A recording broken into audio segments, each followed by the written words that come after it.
Saya mendengar ada isu ya 800 miliar digelontorkan sudah oleh seorang pengusaha yang biasa bergerak di dunia hitam.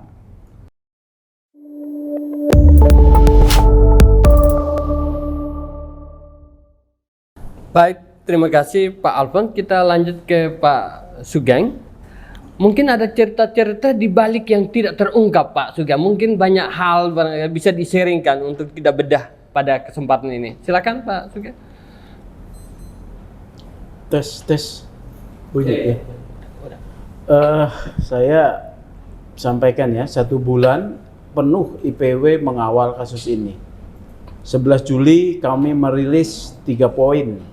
1, pembentukan TGPF, nonaktif Sambo, dan kejanggalan kasus. Ternyata ini mengantar pada satu pengawalan yang panjang sampai hari ini. Proses sebetulnya sudah tidak menarik lagi ya dari sisi dramaturginya ya, karena sudah ada tersangka utamanya mengaku, kemudian kasus rekayasanya sudah dihentikan ya, tinggal proses pembuktian oleh penyidik. Nah, dari peristiwa yang berjalan ini justru catatan-catatan IPW terkait dengan institusi kepolisian dan kerja institusi kepolisian adalah sebagai berikut. 1, ada geng mafia di kepolisian. Ya, geng mafia kepolisian ini adalah ketika satu orang jenderal bintang 2 dia melakukan tindak pidana, 31 orang jenderal dari jenderal bintang 1 sampai bintara memilih secara sadar untuk terjun ke jurang. Ya, maka ini adalah geng nih, karena artinya mereka sebelumnya telah terjalin dalam satu relasi kuasa yang bertentangan dengan kehendak jabatan, tugas dan fungsi jabatan. Relasinya dibangun atas dasar relasi ketaatan buta dan relasi kepentingan yang bertendensi ekonomi serta kejabatan. Ya, ini geng mafianya. Kedua, terkait geng mafia ini, kita berbicara tentang personil polisi yang ternyata di balik baju polisi dengan segala kewenangan, pangkat, jabatan dan keahliannya tersembunyi ada orang-orang yang punya mutasi genetika menurut saya ya pada diri polisi, bahwa dia juga dalam tanda kutip penjahat. Ya. Nah, ini harus menjadi catatan kepolisian nih, bagaimana itu bisa terjadi. Itu kedua ya. Yang ketiga, ternyata imbas dari pengungkapan ini adalah adanya satu elit polisi elit yang diberikan kewenangan oleh Kapolri sendiri. Ingat nih ya, elit polisi ini diberikan oleh Kapolri sendiri bahkan sejak zamannya Pak Tito yang disebut dengan Satgasus ya. Satgasus ini secara keberadaannya itu bertentangan sebetulnya. Ada 5 poin setidak-tidaknya. 1, ini membentuk sebagai polisi elit yang sebetulnya menjadikan demoralisasi anggota polisi lain ya. Polisi elit yang membuat demoralisasi. Kemudian kedua, tumpang tindih kewenangan dengan satker-satker yang ada. Ketiga, pemusatan kekuasaan yang berlebih untuk menangani kasus-kasus dalam tanda kutip mewah, psikotropika, narkotika, TPPU, kemudian korupsi dan IT ya. Ini menjadikan mereka menjadi satu kelompok yang berasa di atas hukum, beyond the law ya. Kewenangan yang besar akan berpotensi korupsi, itu 3 ya. Keempat, mereka tidak kewenangan yang diberikan itu bertentangan dengan peraturan perundang-undangan ya. Karena selain sudah ada satker, undang-undang yang diberikan kewenangan kepada mereka untuk melakukan pekerjaan itu tidak memberi kewenangan kepada mereka sebetulnya ya, Satgasus ya. Kelima, nah ini yang menjadi problem. Ketika Kasatgasusnya adalah seorang propam, itu akan terjadi yang namanya benturan kepentingan, ya, conflict of interest. Karena apa? Propam tidak boleh melakukan penyelidikan kasus tindak pidana. Harus dilakukan oleh Satker. Justru posisi Propam mengawasi potensi terjadinya pelanggaran disiplin atau penyimpangan etika ya di dalam tugas pelaksanaan penyidikan. Karena IPW ketika tahun 2021 rame no viral no justice, percuma lapor polisi ya. IPW telah mendata ya, ada 137 pengaduan selama 1 tahun ya. Dan kami mendapatkan bahwa pelanggaran terbesar adalah pelanggaran di reserse. Karena apa? Dan pelanggaran terbesar di reserse ini tidak atau sulit untuk diungkap. Karena apa? Karena masyarakat tidak bisa menggali. Karena masyarakat tidak bisa menguji keahlian reserse. Ya. Karena ini wilayah tertutup dalam tugas kepolisian.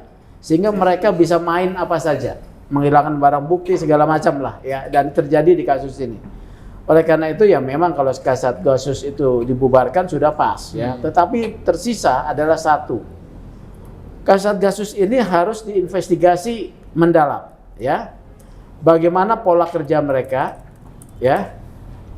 Kemudian apa saja yang ditangani oleh mereka ya, apakah ada laporan pertanggungjawaban penanganan perkara, kemudian terkait dengan perkara yang ditangani, barang buktinya itu di mana saja, kemudian rekening-rekening penampungan, dana-dana hasil pengungkapan kasus ini rekening siapa, kemudian soal penggunaan anggaran yang disebutkan di dalam sprint ini harus diaudit oleh BPK ya, karena penggunaan anggaran dinas dikatakan harus diaudit oleh BPK untuk mengetahui apakah ada potensi penyalahgunaan atau korupsi. Ya itu dulu sementara. Makasih. Mencoba mengulik dari peristiwa yang menyedot perhatian hampir sejagat negeri ini tentang kasus pembunuhan, lalu kemudian berseliweran sejumlah isu termasuk juga tentang peran Satgasus tadi dengan sejumlah praktek-praktek yang diduga ilegal misalnya. Nah, sebelum ke Pak Sandi tadi ada usulan tentang Satgas itu apa tim gitu Bang. Pak Sugeng. Ini ya.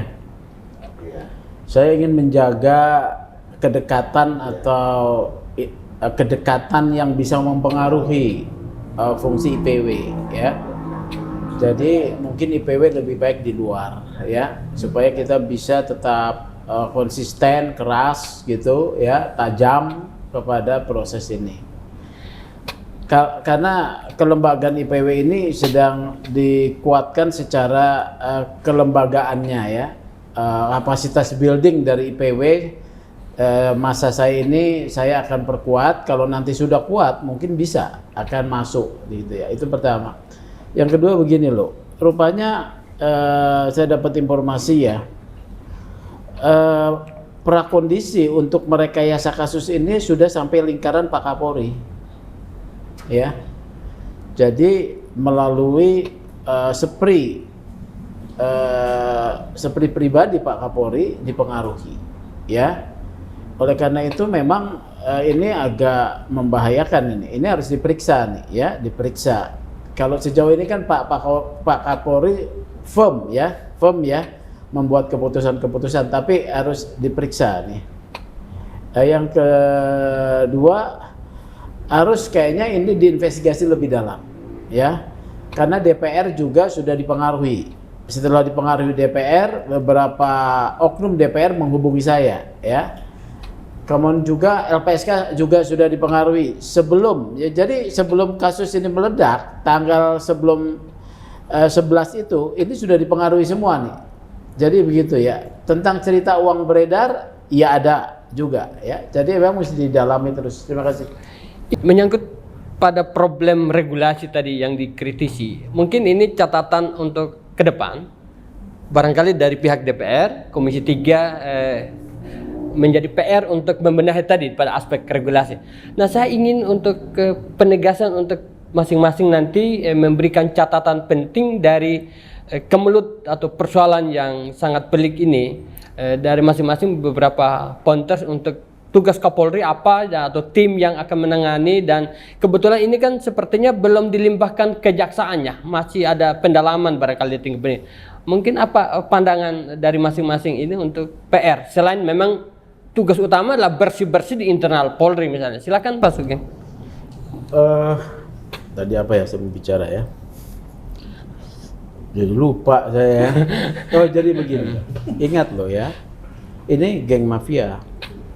Geng mafia itu tidak, dia terstruktur. Yang muncul 1 tambah 31 ini ada.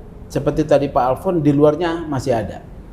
Dan pemunculan mereka dalam kasus ini sudah muncul 20 orang di rumahnya Sambo pada hari Jumat tanggal 3 kalau tidak salah ya. Jumat tanggal 3 ketika ada tim sus ya, walaupun tanpa restu atau perintah dari Kapolri, itu berusaha mengambil Sambo ya, tapi di rumahnya ada 20 orang yang diduga dari Densus ya, Densus menjaga, bukan hanya menjaga, masa mereka cuma menjaga, mereka sedang merencanakan perlawanan, entah perlawanan fisik atau perlawanan strategi pertempuran pada hukum dan juga pertempuran intimidasi cyber ya. Jadi begini, saya dapat informasi perlawanan ini akan dilakukan dengan menyerang personal-personal dalam tim sus ya, dengan mengangkat isu penyalahgunaan kewenangan anggota-anggota tim sus pada masa mereka bertugas ya. Saya kasih bocoran lah, ada nama Ismail Bolong ya. Nah ini bocorannya ya, Ismail Bolong ini seorang polisi yang katanya menyetor uang.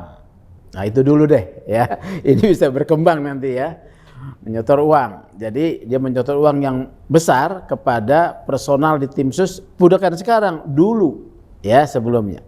Jadi serangan ini akan sistematis. Mengapa kemudian tadi Pak Alfons bilang, ya jangan berkutat-kutat di soal kode etik lah. Setuju tuh saya ya. Harus masuk ke pidana karena memang perbuatannya sudah masuk dalam unsur kesengajaan melakukan tindak pidana. Kalau unprofesional itu kan karena dia tidak ahli, lupa ya, lalai, tidak akurat ya. Ini masih unprofesional. Tapi ketika dengan sengaja berkehendak melakukan satu pembunuhan unsur delik seperti apa? Merusak TKP, itu sudah pidana ya. Kalau yang unprofesional itu sudah dilakukan olah TKP tapi ada yang lupa, tidak dicatatkan, ya kan begitu ya. Tidak kemudian dicatat dengan lengkap, tidak dilak dengan barang bukti itu tidak dibuatkan administrasi yang baik, itu namanya unprofesional. Tapi kalau sengaja merusak itu berniat menghilangkan jejak pembunuhan ya, jadi itu pidana. Nah perlawanannya ini sedang dilakukan melalui bargaining juga Pak ya.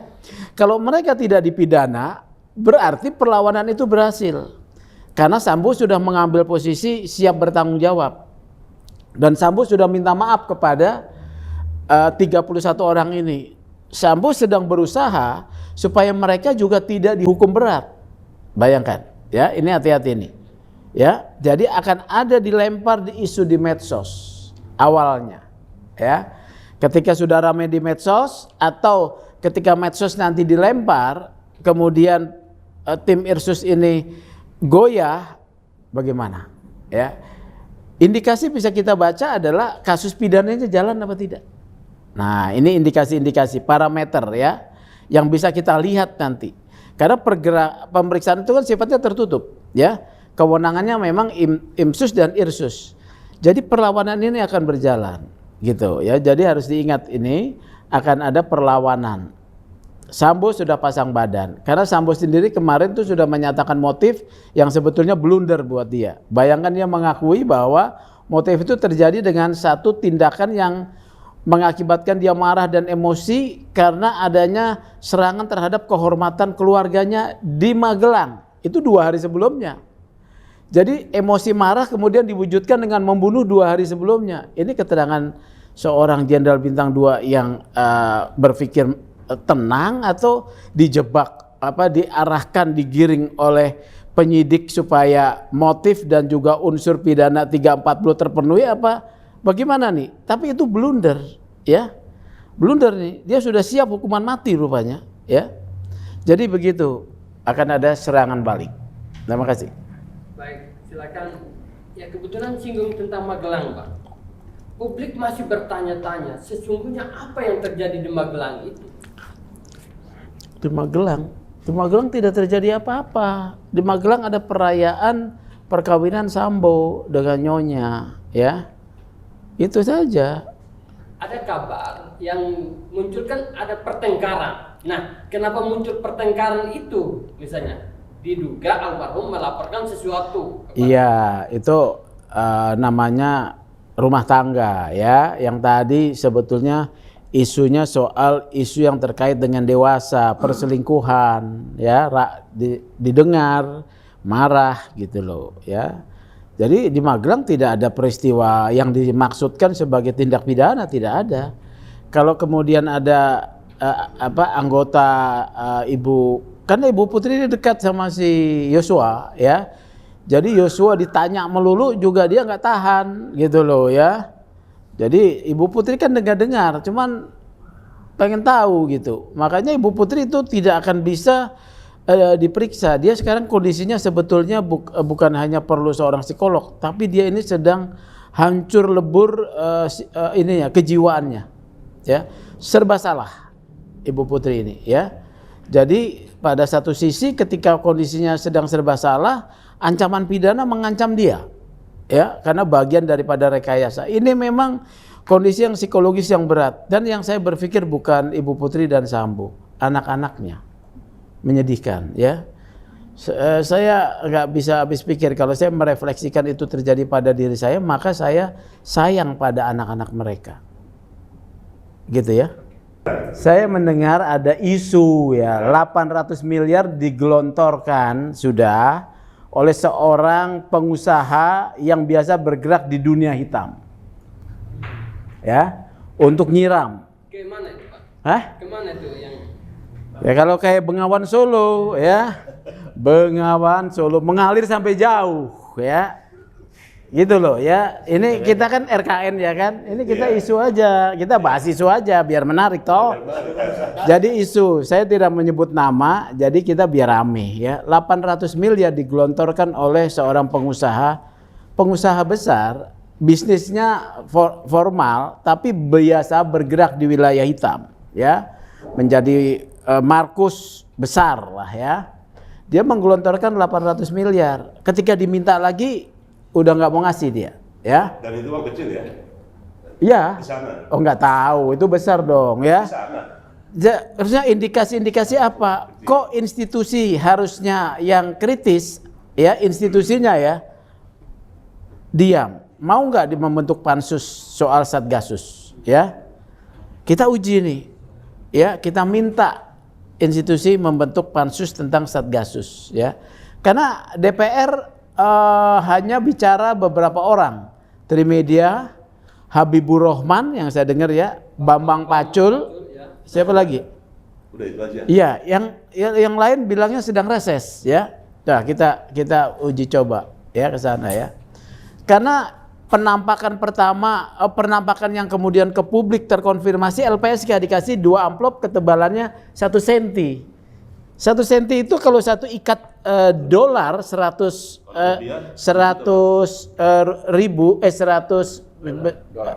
dolar itu enggak 1 M itu, ya. Itu kan isinya 100 kali 100, 10.000. Sekitar 150 juta, ya.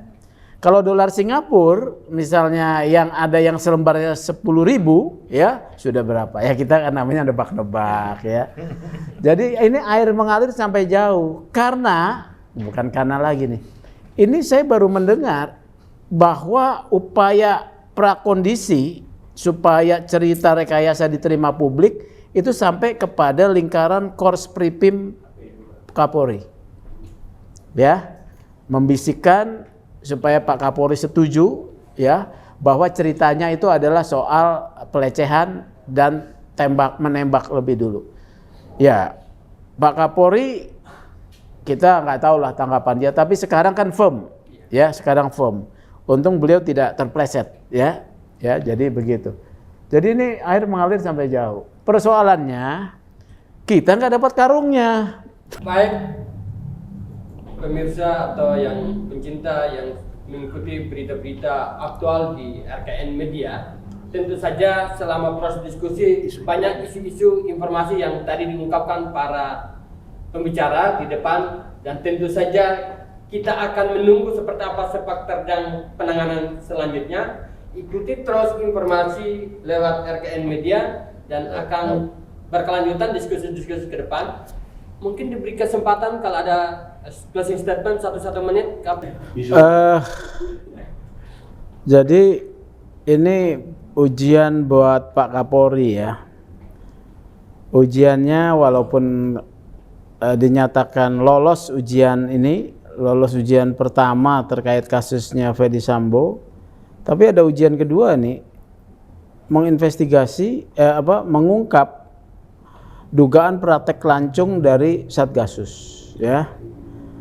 Karena Satgasus yang dulu dibentuk dengan maksud baik ya dan temporer, ini menjadi satu kekuatan yang besar, dan mereka menjadi kekuatan polisi di dalam polisi, seperti itu ya.